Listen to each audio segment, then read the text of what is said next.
여러분 안녕하십니까? 사주 장명가 장세진입니다. 사주 명리학을 접하는 단계는 음양오행을 익힌 다음에 십성을 공부하게 되죠. 십성이란 10가지의 별을 의미하는데요. 오행의 음양에 따라 정해진 명칭을 말합니다. 십성은 자평명리학에서 매우 중요한 의미이죠. 그 의미를 정확하게 이해해야 통변이 가능합니다. 십성은 비견겁재, 식신상관, 편재정재, 편관정관, 편인정인의 10가지를 말하는데요. 오늘의 영상은 십성 중에서 비견겁재가 많은 사주에 대해서 자세히 알아보겠습니다.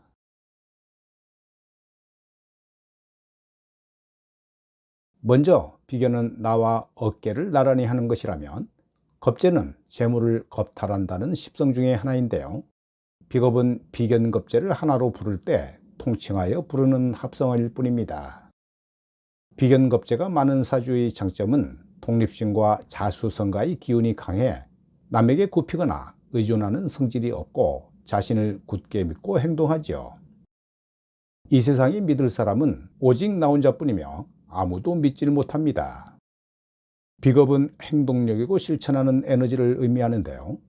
그러기에 비겁이 없는 사주는 경쟁력이 약하고 승부욕이나 추진력도 약하다고 볼 수 있습니다. 비겁이 많다는 것은 나랑 같은 것이 많다는 것인데요. 내 마음이 네 마음이다. 내가 네 마음을 잘 안다고 생각하는 마음이죠. 의외로 상대방을 생각하는 마음이 있고 공감 능력이 있다고 생각할 수 있습니다.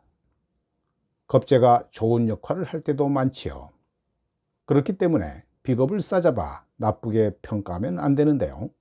비겁이 좋게 작용하는 경우는 절제도 잘하고 누구보다도 냉철할 수도 있습니다. 어떤 오행이든 100% 좋거나 나쁜 오행은 없는데요. 사주원구에서 어떤 역할을 하는가일 뿐입니다. 비겁이 발달한 사람은 타인과 나를 공평하게 생각하므로 차별하지는 않지요. 간혹 비겁을 흉신으로 설명하면 억울해하고 맞지 않는 설명이라고 생각하는 것도 바로 이런 이유 때문입니다.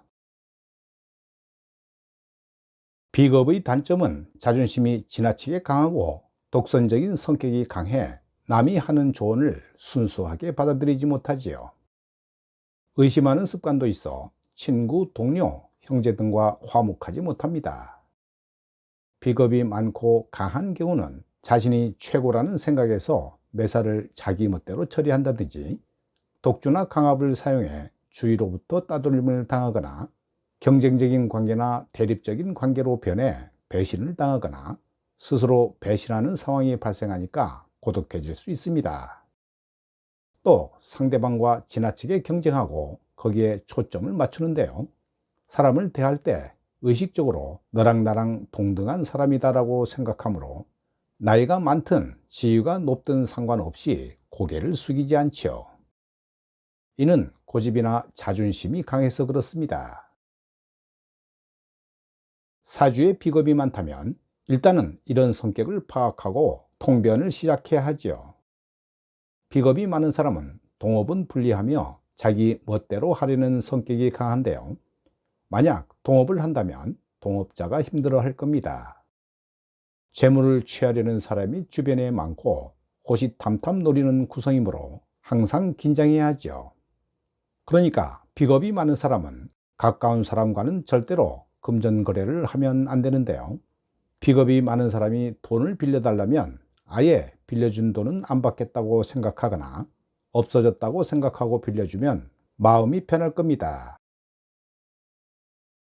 비겁이 많다는 것은 신왕한 사주이므로 인성의 도움을 필요로 하지 않는 경우가 많지요.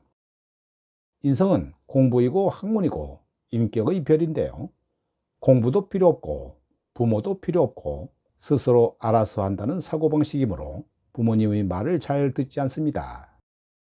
공부를 싫어하고 공부가 필요하지 않다고 생각하며 노력도 하지 않고 어른들의 말을 귀담아 듣지도 않지요. 자아도취에 빠진 공주병이나 왕자병이 많은데요.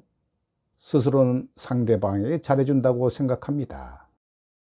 이런 모습이 연애를 하거나 일시적으로 강한 매력으로 보여지기도 하는데요.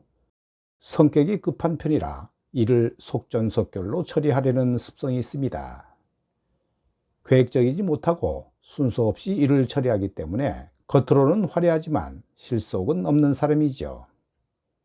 비겁이 많은 사람도 오행별 성향이 다르지만 보편적인 특징은 이런 것들입니다.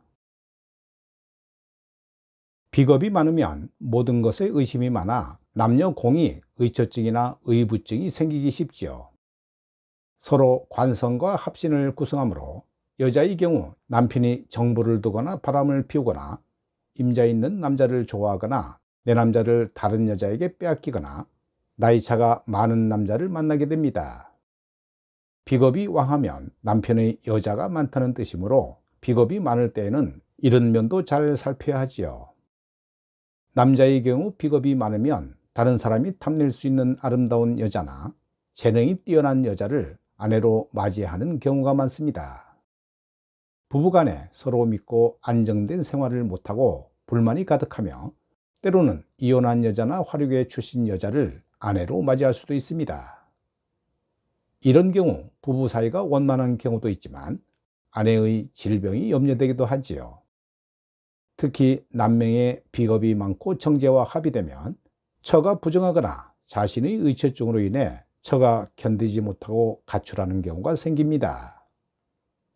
위에서 말한 비겁에 관한 내용은 기신이나 흉신으로 작용할 때 그 특징이 더욱더 강하게 발휘되는 것입니다.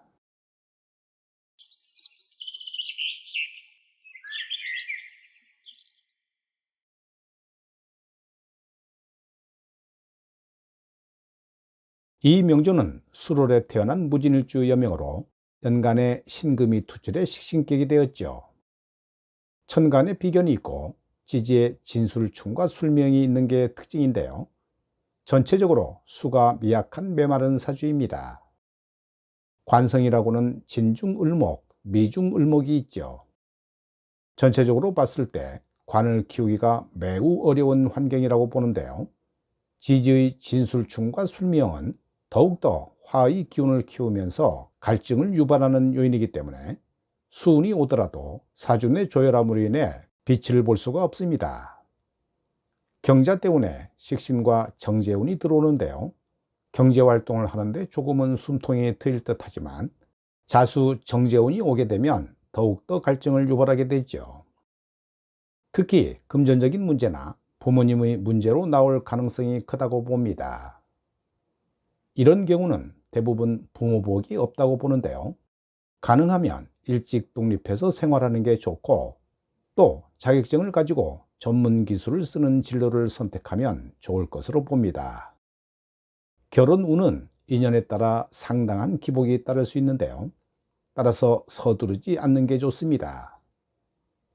수기운이 약해 토가 메마른 사주라 무조건 수가 들어오면 좋겠다라고 통변하면 잘 안 맞을 수 있지요. 왜냐하면 같은 수라도 해수와 자수작용이 다르기 때문입니다. 오늘 영상은 여기까지입니다. 여러분 대단히 감사합니다.